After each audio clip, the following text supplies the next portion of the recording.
Awesome. So we're talking about self-hosting at home, because I guess you could also be self-hosting things like in a cloud, which is acceptable. So you can take back control of your things, that they can be in your control and people can't take them away from you, and you also get to build your self-hosting and like server management skills. So I'm Josh Fabian. I'm technical director at a company called Viaggio. You can reach out to me on Drupal community at Fabian. I'm Fabian on Drupal Slack as well. I will definitely respond faster on Slack than anywhere else. And then also on Nostr, at Fabian at Nostr Plugs. Nostr is another, it's a decentralized protocol thing. Wrong way. Got it, okay. Sweet, so start with some scenarios. Has this ever happened to you? You went to go use your voice assistant, but it didn't work because Amazon has shut down your account. Because that has happened to not just this story, but happened to many people. That this person got there, Amazon canceled their account, which obviously affects more than just their voice assistant. But if you completely bought into the Alexa ecosystem, and then the Amazon driver said that you're a racist to them, and so they canceled your account, you might be kind of upset about that. Or common, I'm sure everyone's experienced. Google took away the service that you used, and now you can't use it anymore. You were in the middle of buying a house and Google deleted your account and reported you to the police. That happened to this person. That was when I'm like, oh, I will never use Google Photos again. This is a father who was doing a teledoc thing and took a picture of his child for the doctor, but because it happened on his phone, it uploaded to Google Cloud, and they're like, oh, that's a picture of a naked kid. We're canceling your account and reporting you to the police. So that's, I'm sure, a great way to spend a couple weeks.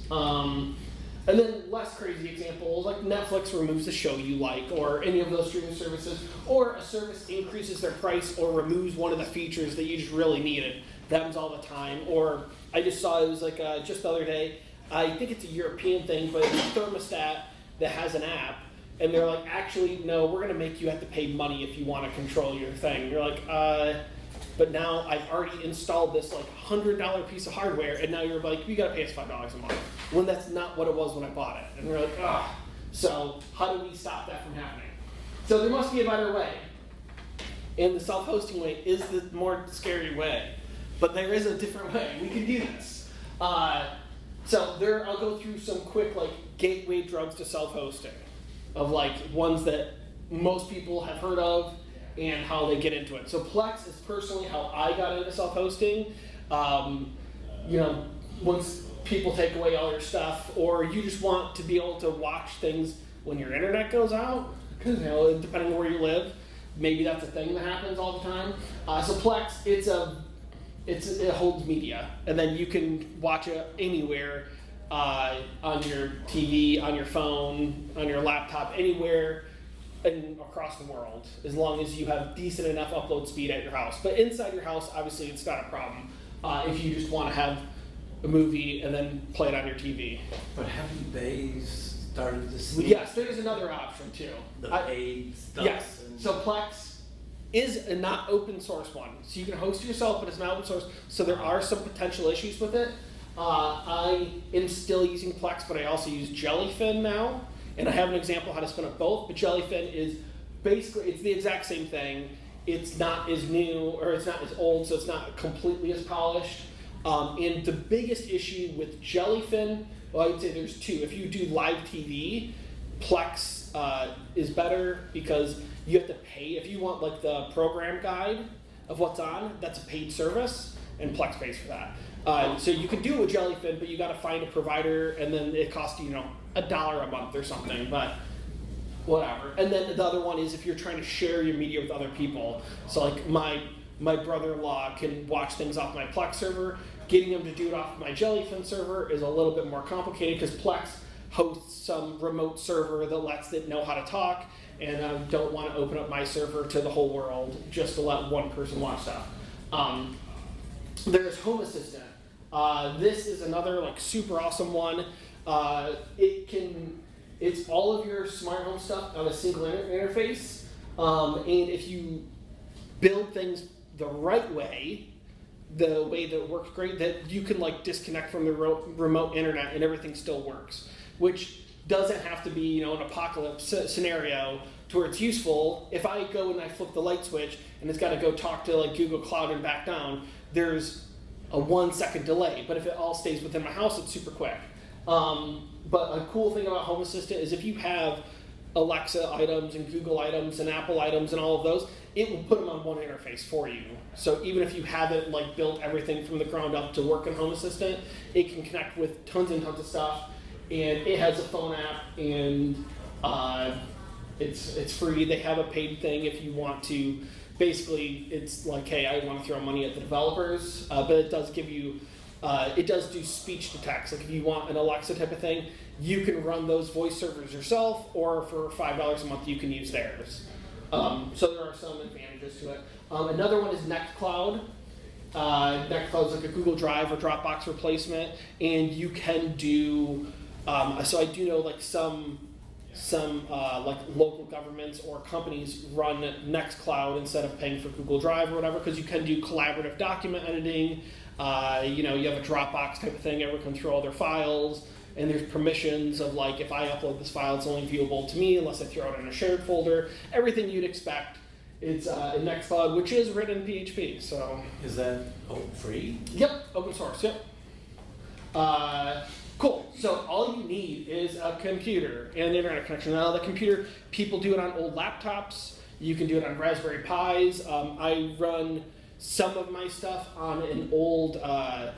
I got a refurbished Dell. So every once in a while, Dell does like deals where it's like 50% off, and you can get like a little 1 liter PC for $100 or $200, and as long as you're not doing crazy things. The video hosting is the most intensive thing that I've done, because if it's transcoding that for your phone or something, it uses a lot of CPU power. But anything else, serving files is not hard. Any computer's been able to do that for 20 years. Yeah. Are you going to discuss like how to expose your IPs to the network and like zone edit type stuff? So yeah, how to make it accessible to the outside world. Yes, there are a couple ways to do that, and I'm going to discuss a way that I suggest, because opening your IP, opening ports into your house is a little scary. You can do it. I've done it. Nothing bad's happened. I'm not currently doing it because we can solve it with VPNs or a couple different options. Hey, I think that's your phone, right? I am coming back to that. I'm so sorry. Like he'll come back eventually. Cool. So you can follow along. I do have a Git repo, so it's gitlab.com/Fabian, and then it's self-hosted samples. But I don't have a million Git repos there. But don't all download it and run a Docker compose up. We will kill the internet for sure. But this is the Git repo.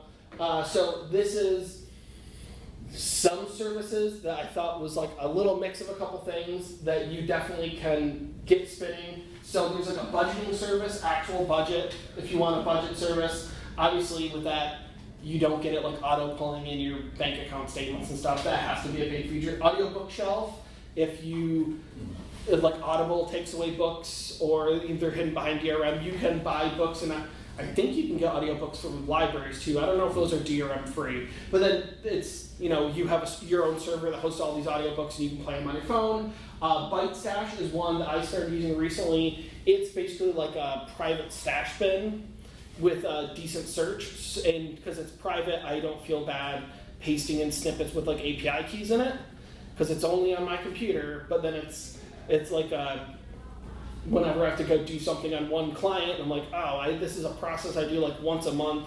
How do I do it? And it's like 50 commands together, and so I put it in there with the API keys and everything. So it's pretty cool. Frigate is it is security camera. It will do object detection and send you like push notifications if you have security cameras all through your house. Immich is a Google photo or Apple photo replacement. That's what I'm running. Jellyfin is the Plex replacement for media search. Mealy is recipe and meal planning. Memos it's like Google Keep, just like little notes. Nextcloud, Plex. Searching, I think that's how I say it, searching, it's like a Google or DuckDuckGo or whatever replacement. You host it yourself, and it does like aggregate from a bunch of different sources, but then, if you, depending on how big your tinfoil hat is, you're like, well, I don't even want DuckDuckGo having my IP address. Well, there you go. Then traffic is just like an Nginx proxy type thing. So that's a reverse proxy, so you can have decent domain names that you go to access things. And so in the Docker Compose file, I assume most people have seen a Docker Compose file. This one's not like a great example because there's really nothing in here. This one just includes all the other ones. This is the real one, so you can just go and comment out anything you don't want.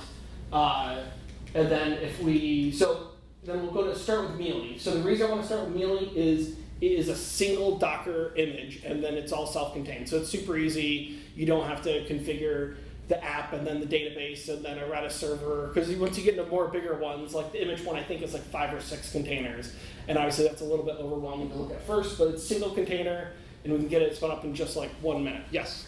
For your server, the operating system, do you have a preference, like a certain Linux distro or? Whatever you like.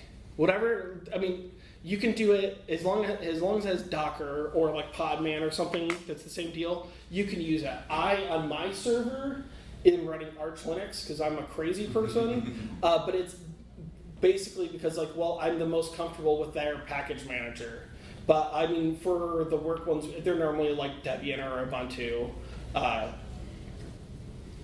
mean, anything, because all of that application is running inside the Docker image, and that can be up to date. So as long as your thing is running a semi-decent, recent version of Docker, you shouldn't have problems, and everything's on the image itself, so any Linux can do. But if we look at then the compose file for Mealy, so I mean you have like your keys, so we're calling it Mealy, and this is the GitHub container registry image for it. We're naming it. Now the volumes, if you're not familiar with Docker compose files, if there's a mapping and there's a colon, whatever's on the left side of that colon is the host machine, and whatever's on the right side is inside the container. So this one's not too much, but this one defines Mealy data, and it's defined later down here into the volume, but we're mounting that into the image on app data. And so on other ones, when you're getting into like media hosting and stuff, you have like your videos and like /videos on your computer, and so you /videos and then you pipe them into wherever you want to inside of the container. Some depending on which one you're doing. Some are very specific. We pass in some environment variables that if we go to like Mealy's GitHub repo, they tell you like this is pasted straight out of there. It's not anything too unique, but yeah, you like allow signups at least at the beginning, so you can create yourself one account, set your time zone, and tell it what URL to respond to. And then these labels are for traffic, to tell traffic, our proxy, when I go to mealy.localhost, go to this image, and it makes port 9000 work. Otherwise, you'd have to go to like localhost 9000, which you can do, but then, the significant other approval factor goes down. And they're like, wait, what port number is that? Or what's a port number? And you can just say, like, you just go to like Mealy, and it works. And they're like, okay, I can do that. And then once you do that, you do Docker Compose up. If you've never seen a Docker Compose up, that's what it looks like. It spins. I didn't record this for long enough because it was taking a long time, but it tells you it's doing, and at a certain point it will stop saying it's doing stuff, and then you can go to mealy.localhost, and hey, we got it running. So with that couple lines of YAML, you have this running, and then this is nice. Not every project tells you how you log in the first time, and you have to go like look through their docs and be like, what's the default account, or how do I do this?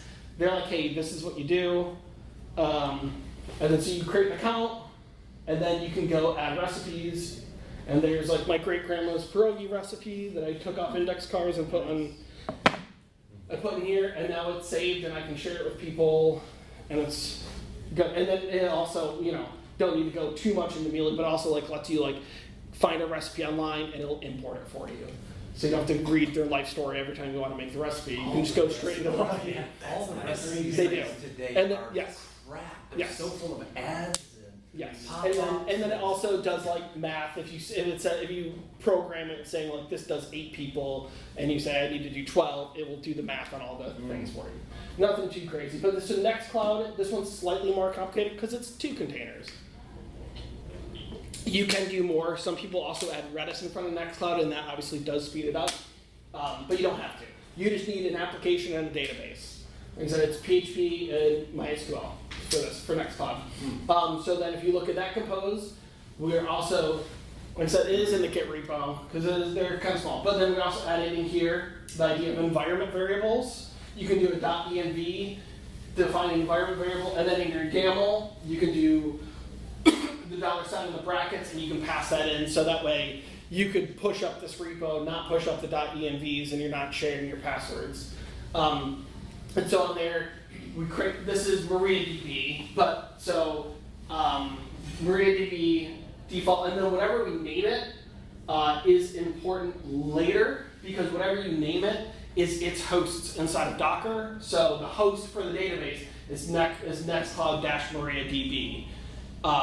And then I'll know that that's what IP address that it comes to. But then in Nextcloud app, is where I'm saying we do .data directory, we go to var www.html because that's where Nextcloud wants the default data. So on the host machine, I have it in a .data directory, or ./data, just a root inside of this, and then traffic, and then there's commented out stuff that goes into getting it accessible outside of your network with Tailscale.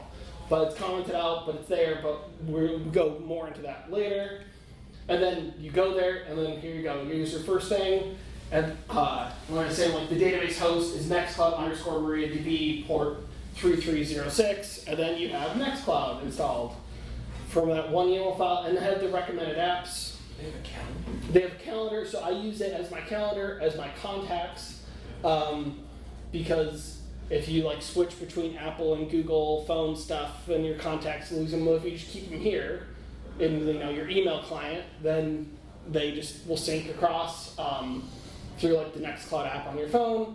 The Nextcloud Office has the collaborative, like a Google Docs type of thing where you can edit and have comments and all that, notes, talk, all that, and then the default to me just reminds me of like a Dropbox. Like it just looks like it's a full directory of files. Says Nextcloud. But yeah, so hey, what if I want to view this outside my house? So there are multiple ways. Like he mentioned, you can just go and open up port 80 and port 443 on your router, on your, you'd have to like port forward it saying on your router, if someone comes in port 80 or port 443, redirect it to this IP address, that's the IP address of your computer. If your network provider allows you to do that. A lot of them don't, for good reason, because that's how bad stuff happens. So you can do that. Some people use Cloudflare Tunnel, I think is what it's called, where it will do basically the same kind of thing as this, that it will reverse proxy into your house and expose that. Or I use Tailscale, and Tailscale is not an open source project. They do allow you to have 100 hosts for free, and yes, you can replace it with a self-hosted version of Tailscale too, if you wanted to. I don't. Some things are not worth the headache, because if that goes down, then how do I fix anything? I've lost connection. But it's pretty great. It's fairly easy to use, and they have documentation on how to use Tailscale inside of Docker. And I was going to talk about, there's a self-hosting podcast. He is the host. He's one of the hosts of the self-hosting podcast, and he now works at Tailscale and does Docker stuff. And he started it as a hobby, and so it's like there are marketable skills. But they talk about how you can use Tailscale instead of Docker, because you could do. So each container itself has its own unique domain name. They call it like sidecars. So we'll spin up memos, the Google Keep alternative with Tailscale. So it's the normal compose stuff.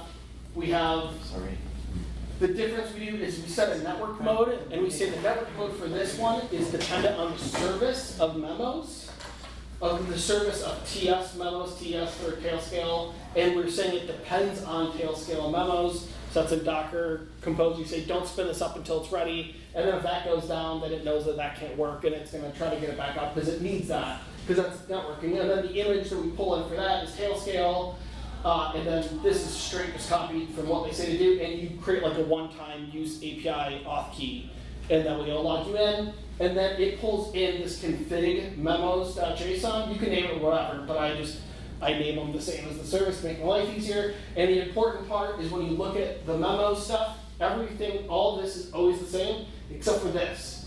Memos responds on port 5230. So you say, when someone comes into this, point them at localhost 5230, and then the other thing, allow funnel. If you set that to true, it is accessible to people outside of your VPN as well. With that false, it will work on its like special URL, but only for you. So if you say allow funnel, then it goes to the whole world if they know the domain name. And I have that up. You can view it right now. Memos.tail e0ef2.ts.net. I could make it a better domain name, but there's security in the obscurity of no one's going to guess that. But if you go there right now, you're not on my VPN, and you can view that, and that's running on a computer at my house right now. And I spun that up yesterday. I was like, I need something simple. And it also has one more note that is the link to my slides too. That I was able to add public notes. And then, cool. Yeah, you want to go back? Yeah. Do you have rate limiting? No.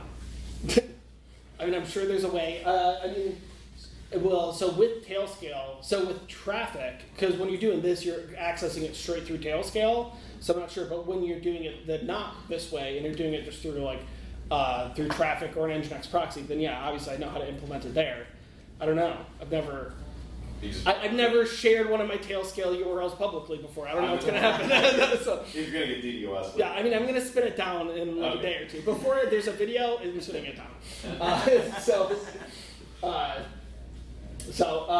Yeah, I mean, because normally it's just me, my wife, and a couple other people that do a couple things. I don't really share it with a bunch of people. So then there are a bunch of self-hosted resources that are available that will feed your addiction and make you want to host more and more. So the self-hosted podcast. I thought that link was white, but if you search self-hosted podcast on any podcast thing, it'll show up. But it's selfhosted.show is the website, and they also, a super very valuable resource is they have a Discord community, and they allow you to ask really dumb questions, and they don't harass you too much. Especially if you say, I knew, they'll go, oh, okay.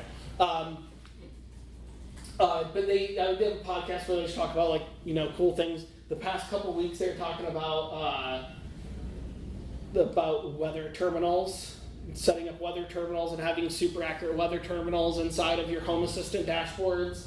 And then, talking about, when you lose your data and bad stuff happens. But they have that, so they have the podcast, but then the Discord is super useful. There's this Week in Self-Hosted is a weekly blog that you can subscribe to an RSS feed. This is just a quick screenshot of 1% of what's on the week. So this is new software that they found or got recommended to them of things that they thought were worth telling people about. It doesn't necessarily mean it's new, they just finally released, but it's new to them. So don't tell other people that do Drupal event stuff, but there's an event schedule and I looked at it and it looks pretty good. It's a self-hosted Eventbrite basically. So I'm assuming you got to add in Stripe keys and stuff like that, but it based off the screenshots and what it said it did, I was like, that looks actually really good. And this is I look through it every week and I'm like, what random thing am I going to download this week? And some of them are even Jellyfin plugins. And then they have, if there's any thing that they've recommended before and there's a breaking change or whatever, you get notified in here before you just go and download updates and everything's broken. Then there's also this, because the main question I always get from coworkers, I'm how do you know what you could even, if I wanted to find something, how do you find it? There's a Git repo called Awesome Self-Hosted with 218,000 stars on it. The table of contents goes on forever of type of software. So you're I want to look into what backup software. So then you click on that and it goes down and well, here's 40 different self-hosted backup options that you can do. And you're I want to do, and under blogging platforms, I'm pretty sure Drupal's on that list. How about a Jira replacement? There are many Jira replacements. I see a new one every week, and then it's like, I don't know, all project management stuff is just terrible. I don't think Jira's the problem. I think that project management is the problem. Oh. So they're all bad. But at least it's something Jira done. projects. Yes. Yeah, at least Jira, everyone has used it. So they know how bad it is. So that is it. I was trying to go quick so we had time for questions and we could get food. So- I have a question. Yeah. Have you looked into like self-hosting like LLMs and training them yourself? And do you have any concepts or maybe out of scope for this presentation? I'm just curious. Yeah, I mean, that is a thing people can do. I don't have a graphics card. That's the main reason I haven't done it. But there are some, and in that podcast, they were, in the last week or the week before, they were just talking about that because they found a way to expose basically just the graphics card onto their Tailscale network. So anyone in their like community can go and do stuff. And they were using not Alpaca. Llama. I mean, yeah, they're using Llama and some other tool that lets you like swap out what backend you're talking That's to, Llama, and you can well, talk to the one running on your own stuff. But yeah, I mean, the issue is if you've ever tried to run one of those, I think on like the newer ARM Macs they run okay, but I mean, you need a graphics card if you want it to be fast. So I haven't done that because my graphics card is the one built on my laptop. It's not great. So, but it is definitely a thing you can do, and that's one that where I would hope that there is a large growth in that because the sending your data over to OpenAI, like I don't know what kind of evil things he's doing with it, but I'm sure it's bad. So yeah, and then if like the previous session in here with Edit Together, they're talking about they can't use CK editor collaboration because the data leaves the US. And In like no. terms of service, they're training an AI model. Okay, there you go. But I mean, like, so if you have people that are like, "Hey, no, our data can't accidentally leak out or something," it's like, well, we can self-host our own LLM and train it specifically on your data. That would be useful for that kind of stuff. Just a follow up. Yeah.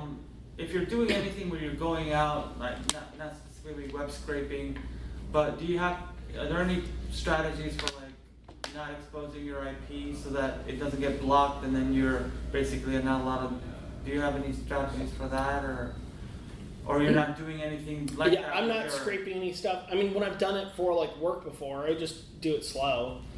Like I've ran crawlers for clients' websites. We need to make sure we get all like the 301 redirects and stuff like that. So just generating a report of this is every single URL on your site, and we've just done like fetch a page, wait 10 seconds, fetch the next page. I don't know, besides rate limiting, what you could do. Okay.